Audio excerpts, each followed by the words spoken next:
berbanding tenaga yang digunakan oleh individu.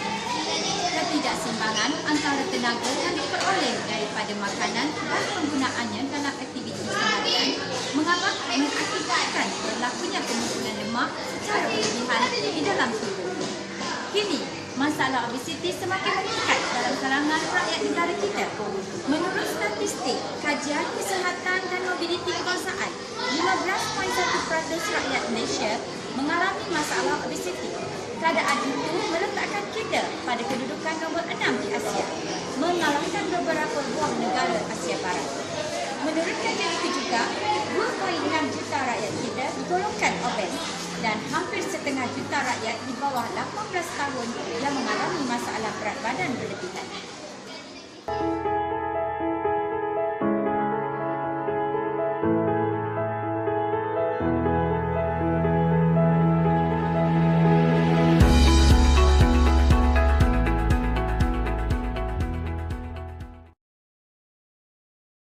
Antara langkah yang boleh diambil bagi mengelakkan diri kita daripada masalah ini adalah dengan mengamalkan pemakanan seimbang. Kita haruslah mengambil kira keperluan karbohidrat, lemak dan zat-zat pemakanan yang sesuai dengan peringkat umum.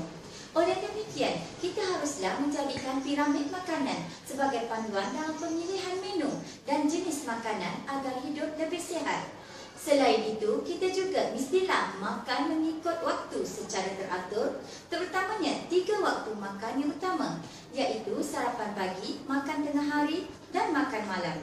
Tambahan pula, Kementerian Kesihatan Malaysia turut menguar-uarkan slogan makan secara sihat, sihat sepanjang hayat bagi memastikan rakyat mengamalkan pemakanan yang sihat.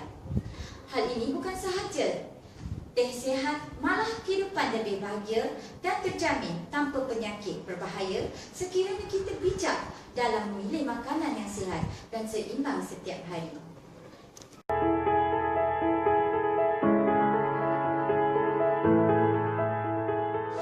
Umumnya, obesiti mendatangkan pelbagai keburukan, khususnya penampilan diri yang tidak menarik. Bukan itu sahaja, mereka yang mengalami masalah ini mudah diserang penyakit.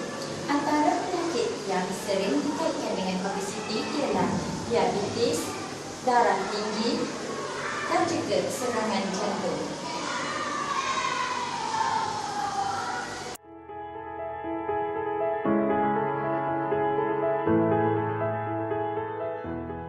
Walaupun masyarakat mempunyai pengetahuan mengenai pemakanan yang sihat, namun di kalangan mereka masih sukar mengamalkannya kerana kurang kefahaman selain budaya dan pendapatan yang juga menjadi penentu kepada jenis dan jumlah makanan yang dipilih.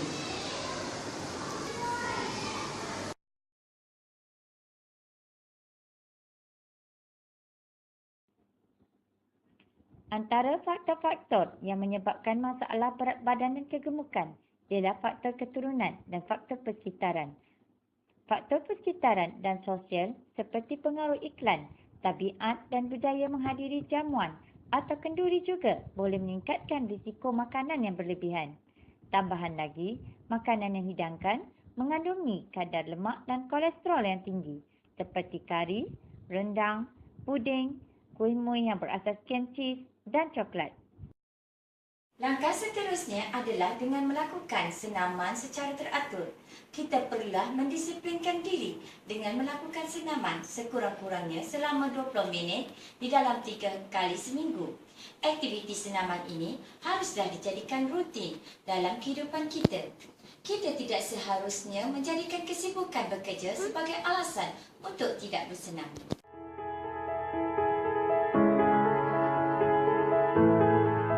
Kini banyak peralatan senaman yang mampu dimiliki dan dapat digunakan di rumah. Dengan itu, kita haruslah berpeluang untuk bersenam dan kekal hidup sihat. Jadi, jelaslah bahawa melalui senaman yang teratur akan dapat membantu kita mengekalkan berat badan yang sihat sekaligus mencegah daripada masalah kegemukan.